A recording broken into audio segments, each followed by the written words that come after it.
When we think about technology, words like cold or impersonal often come to mind.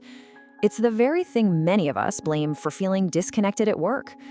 But what if, and this is a big what if, that same technology could actually be the key to making our workplaces more human? It's a fascinating paradox, and we're going to dive right into it. So this is really the big question, isn't it? We are all swimming in emails, Slack messages, video calls, and it can feel so isolating. So is it possible that AI could be the very tool that helps us bridge the emotional gaps that, let's be honest, it kind of helps create in the first place? Let's find out. Okay, so to really understand the solution, we first have to get a super clear picture of the problem. And right now, a lot of workplaces are dealing with something called a modern empathy gap. You might hear the word empathy and think of it as just a soft skill, a nice to have. But wow, the data tells a completely different story. A staggering 87% of employees see it as an absolute cornerstone of a healthy workplace. This isn't just about being nice. This is a core driver of everything from satisfaction to innovation. And here is that empathy gap in black and white. It's pretty stark. On one side, you've got 80% of leaders who think that employee well-being is actually getting better. But on the other side, over half of the workforce is reporting feeling exhausted and stressed out. That is a massive disconnect between how leadership sees things and how employees are actually feeling. So what's causing this? Well, it's pretty much a perfect storm of modern work trends. With remote and hybrid work, we've lost all those little nonverbal cues you get from being face-to-face. We're all in these high-pressure environments, and we are just buried under an avalanche of digital messages. It's just plain harder than ever to keep that human connection alive. All right, so if technology is part of the problem, could it also weirdly be part of the solution? It sounds like a paradox, I know, but the answer might just be yes. Let's take a look at how AI is popping up as a really surprising ally in this fight for empathy. First things first, what are we even talking about here? Well, empathetic AI basically refers to systems that can spot patterns in our text, our tone of voice, even our expressions, to get a sense of how we might be feeling. Now, the crucial thing to remember is it doesn't feel empathy. It's trained to respond in a way that we perceive as supportive. It's a subtle but really important difference. So how does this actually work? Well, it's a pretty simple but powerful loop. First, the AI analyzes all the cues, the words we use, the tone of our voice. Then it figures out a more empathetic way to respond. But honestly, this third step is the magic. It learns. With every single interaction, it gets a little bit smarter, a little more nuanced. And listen, if you think this is all some far-off sci-fi future, think again. It is happening right now. A massive 76% of Gen Z workers are already using AI to help them with tricky conversations. Think about that. They're asking chatbots things like, how should I read my boss's email? Or, can you help me rephrase this feedback? They're using AI as their own private digital coach.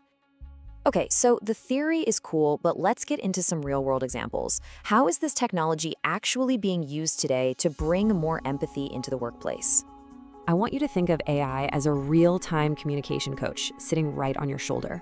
So maybe a manager is in a rush and they type something really blunt, like, you missed the deadline.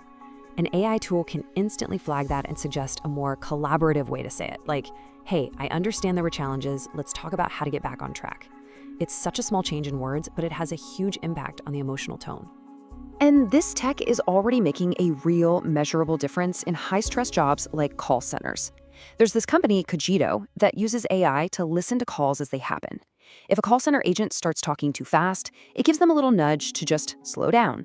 If it detects that a customer is getting frustrated, it pops up an empathy cue for the agent. And the result of these simple automated prompts? A 13% jump in customer satisfaction. That's huge! And the coaching isn't just one-on-one. AI can give leaders that 30,000-foot view they're so often missing. By analyzing anonymized communication data across the whole company, it can spot big trends, like rising burnout or a dip in morale, long before they turn into a full-blown crisis. This lets leaders step in and actually do something, closing that empathy gap we talked about earlier. So you can see the potential is just massive. But with any powerful technology, you have to look at both sides of the coin. There's incredible promise here, for sure, but there are also some pretty big perils we need to navigate really, really carefully. The promise is super compelling, and there are hard numbers to back it up. We're talking about things like a 20% increase in employee satisfaction. And get this, a 35% reduction in turnover. This isn't just about making people feel good, it's about measurable business results that come from better leadership and smarter communication. But, and this is a big but, we have to be really clear-eyed about the risks. I mean, how do we protect employee privacy? How do we make sure AI's support feels authentic and not just like creepy surveillance? We have to worry about algorithmic bias, and there's the danger that we could start relying on it so much that our own empathy skills start to fade. These are serious, thorny questions we have to answer. So all of this, the good, the bad, the tricky, it brings us to the most important point of all. What does a responsible, human-centered future with this kind of AI actually look like? And this, right here, is the key. If you take away one thing, make it this. The goal is to augment, not replace. This technology is at its best when it's a tool, not a substitute. It's there to help us get over the hurdles of digital communication, to make us more aware, more mindful, and ultimately more connected to each other. You know, there's a line that just perfectly sums this whole thing up. AI can complement the process, but it cannot replace it. Because in those really critical moments, the ones that need true, nuanced human understanding, well, there's just no substitute for a real human connection. So I'll leave you with this final thought to chew on. As artificial intelligence gets woven into every part of our work lives, could mastering this blend, this mix of smart technology and genuine human empathy, be the single biggest competitive advantage for the companies of the future? Something to think about.